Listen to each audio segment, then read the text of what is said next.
Survei LSI pada pertengahan Agustus 2022, 13 Agustus sampai 21 Agustus menyatakan bahwa Bicara Bogor. Assalamualaikum warahmatullahi wabarakatuh, warga Bogor, Bogorian semua, followers Radar Bogor. Alhamdulillah kita ketemu lagi di Bicara Bogor kali ini. Dan saat ini saya bersama Kepala Kejaksaan Negeri Kota Bogor, Ibu Sekti Anggraini. Assalamualaikum Ibu. Waalaikumsalam. Sehat Bu Sekti ya? Alhamdulillah. Alhamdulillah. Nah, kenapa saya mengundang Ibu Sekti? Nah, ini menarik nih.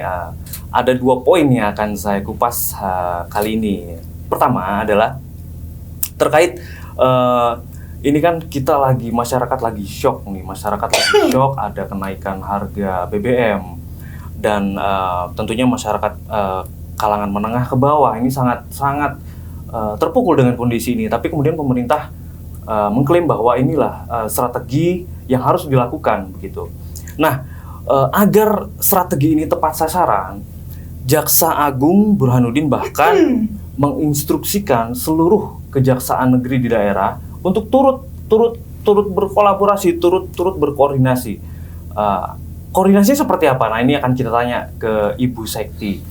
Nah, Bu Sekti, yang dimaksud koordinasi oleh Jaksa Agung dengan pemerintah daerah itu seperti apa, Bu? Apakah katakan ada pendampingan begitu, dan kenapa haruskah ada pendampingan begitu? Terima kasih. Ini isu yang paling menarik sekarang. Jadi penegakan hukum yang kita lakukan, yang biasanya dilihat orang itu hanya dari segi represif saja. Jadi wajah kejaksaan tuh mungkin beberapa waktu yang lalu hanya dipandang dari segi penindakan. Iya.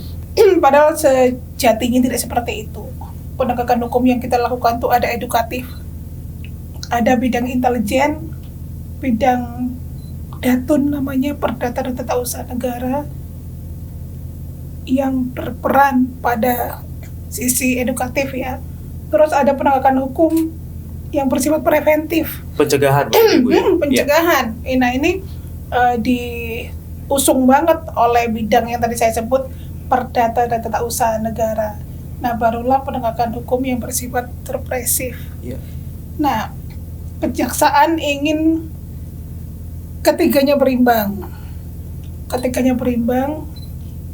Di setiap penugasan, dimanapun kita ditugaskan, kita diberikan tanggung jawab untuk ikut serta, ikut aktif untuk mendorong pembangunan. Nah, kami gunakan yang 2 tadi, penegakan hukum yang bersifat edukatif dan preventif dengan bidang-bidang yang tadi. Jadi maksudnya kami mendapat amanah di setiap kebijakan pemerintah. Kita harus ikut mendukung, kita harus ikut melaksanakannya, mendorong di setiap daerah. Nah, kebijakan kali ini pun seperti itu.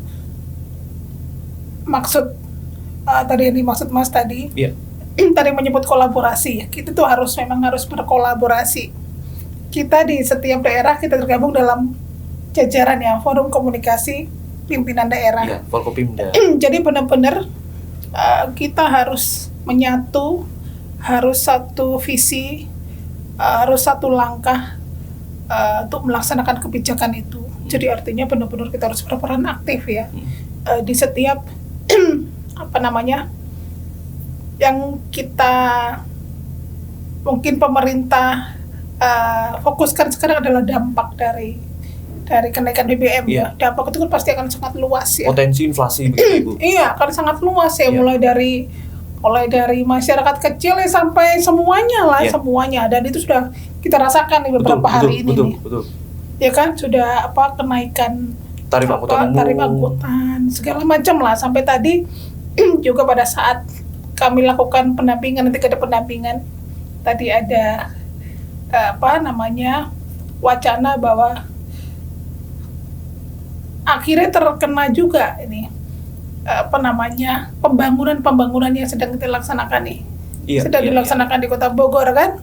Nah, jadi segala aspek akan terpengaruh dan itu membutuhkan satu kekuatan bersama di daerah maupun di pusat. Jadi daerah khususnya ini kita bicara di Kota Bogor dan membutuhkan kekuatan bersama untuk menghadapi dampak tersebut yang diharapkan tidak membuat jalannya pembangunan ini menjadi sangat terpengaruh ya. Nah, salah satunya memang tadi disebutkan Mas, tadi saya sebut bahwa kita laksanakan melalui 2 bidang, intelijen maupun perdata dan tata usaha negara bidang datun. Jadi kita punya jaksa pengacara negara. Jaksa pengacara negara yang sekarang ini sudah sangat-sangat berperan di dalam dalam pembangunan Kota Bogor yang mungkin tidak begitu familiar ya dibanding kalau misalnya kita lagi nangkep tipikor misalnya. Betul. Itu kan lebih menggema ya. Kita punya instrumen lain pencegahan yaitu jaksa pengacara negara misalnya. Jadi selain jaksa penuntut umum, kita juga jadi jaksa penyidik. Nah, salah satunya adalah jaksa pengacara negara.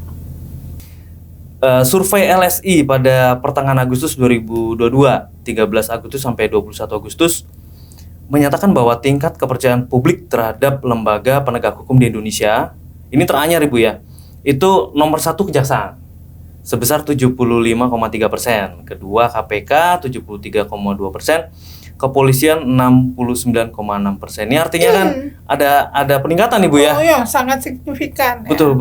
Nomor 1 loh sekarang. Oke, nah dari survei ini mungkin bisa menjadi bukti juga bahwa seperti Ibu Sekti bilang tadi, kita kejaksaan melakukan perubahan wajah begitu Ibu ya. Dan salah satu yang sangat mengena adalah program restoratif justice. Nah, ini kan banyak berita-berita viral nih Ibu ya. Saya juga kadang terenyuh tuh, pernah ada berita anak remaja yang mencuri handphone begitu Ibu ya, mencuri handphone. Nah, kemudian dilakukan setelah tertangkap begitu, dilakukan penindakan, kemudian dilakukan restoratif justice yang artinya tidak dihukum begitu Ibu ya.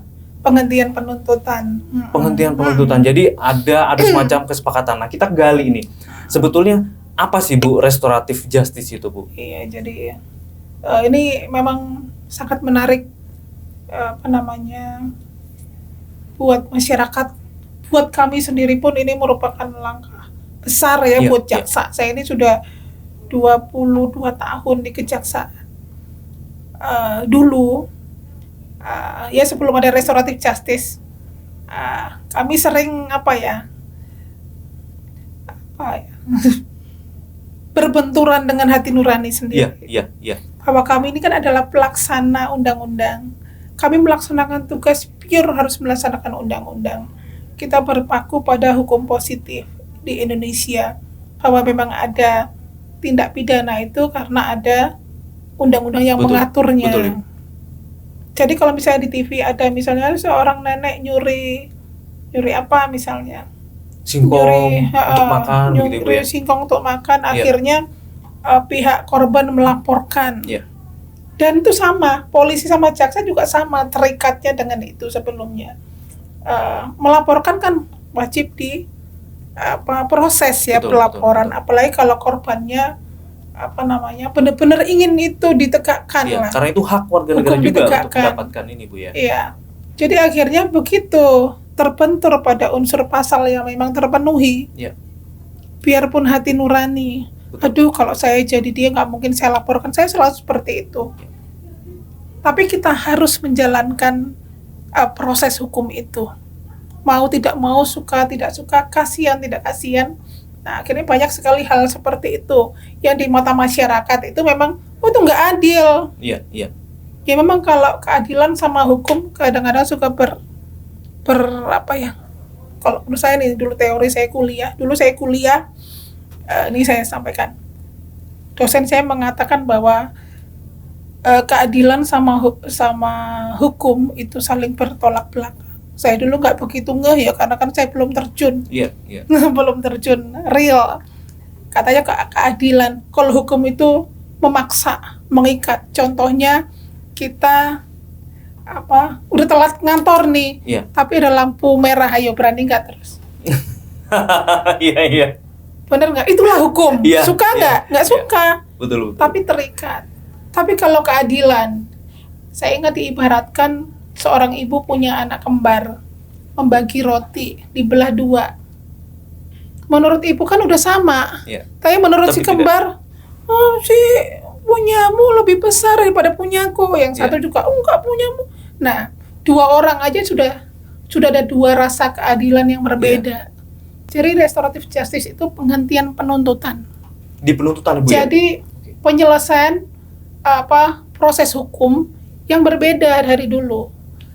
Yang sekarang berfokus pada pemulihan keadaan seperti semula. Oke. Terus juga melibatkan banyak unsur. Ada unsur pelaku, Korban. keluarga atau latar belakang pelaku. Ada unsur korban, keluarga atau latar belakang korban, latar belakang sosialnya. Oke. Ada unsur juga masyarakat yang diwakili oleh tokoh masyarakat. Jadi benar-benar memperhatikan banyak aspek yang akhirnya mengerucut pada pengembalian keadaan seperti semula. Jadi kita fokus pada apakah keadaan ini bisa dipulihkan. Oke. Dengan bahasa lain misalnya pencuri, apakah itu sudah diganti? Misalnya. Seperti itu. Apakah sudah tergantikan, atau misalnya tidak tergantikan, apakah korban menerima? Oke. Yang menerima kerugian itu dengan kata lain adalah berdamai. Siap, terima kasih Bu Sekti. Sama-sama. Paparannya menarik sekali dan sangat bermanfaat untuk masyarakat ini. Bermanfaat sekali ini. Semoga. Amin, amin, amin, amin. Sehat selalu, Bu Amin, Sekti. amin. Hatur nuhun, matur nuhun. Sami-sami. Kita ketemu lagi di kesempatan yang akan datang, Bu Sekti. Bicara Bogor. Terima kasih. Assalamualaikum warahmatullahi wabarakatuh.